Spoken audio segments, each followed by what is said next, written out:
ಈ ಹೆದ್ದಾರಿಗಳ ನಿರ್ಮಾಣ ಮಾಡಿದ್ದಾರೆ.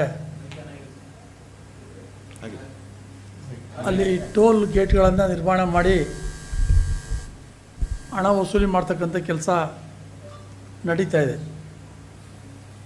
ನಾವು ಹೇಳೋದಿಷ್ಟೇ, ಪಂಜಾಬ್ ರಾಜ್ಯದಲ್ಲಿ ಈ ಎಲ್ಲ ಟೋಲ್ಗಳನ್ನು ರದ್ದು ಮಾಡಿದ್ದಾರೆ. ವಾಹನ ತೆರಿಗೆದಾರರು ಟ್ಯಾಕ್ಸ್ ಕಟ್ಟಿ ರಿಜಿಸ್ಟ್ರೇಷನ್ ಮಾಡ್ಕೊಂಡು ವಾಹನ ತಗೊಂಡ್ಮೇಲೆ ಮತ್ತೊಮ್ಮೆ ಯಾಕೆ ಟ್ಯಾಕ್ಸ್ ಕೊಡಬೇಕು ನಿಮಗೆ ಅನ್ನುವಂಥ ವಿಚಾರ ಇಟ್ಕೊಂಡು ಇಡೀ ರಾಜ್ಯದಲ್ಲಿ ಟೋಲನ್ನು ಬಂದ್ ಮಾಡಿದ್ದಾರೆ. ಅದೇ ರೀತಿ ಕರ್ನಾಟಕ ರಾಜ್ಯದಲ್ಲೂ ಕೂಡ ಟೋಲನ್ನ ಬಂದ್ ಮಾಡಬೇಕು ಅಂತಕ್ಕಂಥದ್ದು ನಮ್ಮ ಮುಖ್ಯವಾದ ಉದ್ದೇಶ.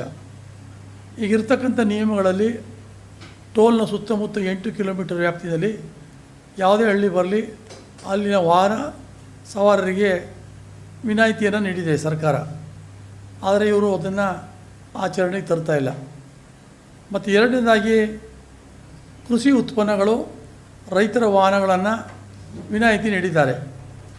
ಆ ಒಂದು ವಿನಾಯಿತಿ ನೀಡಿದರೂ ಕೂಡ ಬನ್ನಿ ಮಂಜುನಾಥ್, ವಿನಾಯಿತಿ ನೀಡಿದರೂ ಕೂಡ ಇವತ್ತು ಕೃಷಿ ಉತ್ಪನ್ನಗಳ ಸಾಗಾಟ ಮಾಡುವಂಥ ವಾಹನಗಳೆಲ್ಲ ತಡೀತಕ್ಕಂಥದ್ದು, ಮತ್ತು ಶುಲ್ಕ ವಸೂಲಿ ಮಾಡುವಂಥದ್ದು, ದಬ್ಬಾಳಿಕೆ ಮಾಡುವಂಥದ್ದು, ಇದು ವಿಪರೀತ ಆಗಿದೆ. ನಾವು ಹಲವಾರು ಬಾರಿ ಎಚ್ಚರಿಕೆ ಕೊಟ್ಟಿದ್ದೀವಿ, ಆದರೂ ಕೂಡ ಇದು ನಿಂತಿಲ್ಲ. ಇದರ ಬಗ್ಗೆ ಏನು ನ್ಯಾಷನಲ್ ಹೈವೇ ಅಥಾರಿಟಿಯವರು ಕ್ರಮ ಕೈಗೊಳ್ಳಬೇಕಾಗ್ತದೆ. ಅವ್ರು ಯಾಕೆ ಕಣ್ಮುಚ್ಚಿ ಕೂತಿದಾರೋ ಗೊತ್ತಿಲ್ಲ. ಆ ಹಿನ್ನೆಲೆಯಲ್ಲಿ ಏನು ಟೋಲ್ ನಾಕ ವಸೂಲಿ ಮಾಡ್ತಾಯಿದ್ದಾರೆ ಅದನ್ನು ರಾಜ್ಯಾದ್ಯಂತ ಬಂದ್ ಮಾಡಬೇಕು ಅನ್ನುವಂಥ ವಿಚಾರ ಇಟ್ಕೊಂಡು ಇದೇ ತಿಂಗಳ 23ನೇ ತಾರೀಕು ನಾವು ಒಂದು ಟೋಲ್ ನಾಕ ಮುಂದೆ ಪ್ರತಿಭಟನೆ ಹಮ್ಮಿಕೊಂಡಿದ್ದೀವಿ. ನಿಮ್ಮ ಗಣನೂರು ಮುಂದೆ ಒಂದು ಬೃಹತ್ ಪ್ರತಿಭಟನೆಯನ್ನು ಹಮ್ಮಿಕೊಂಡಿದ್ದೀವಿ.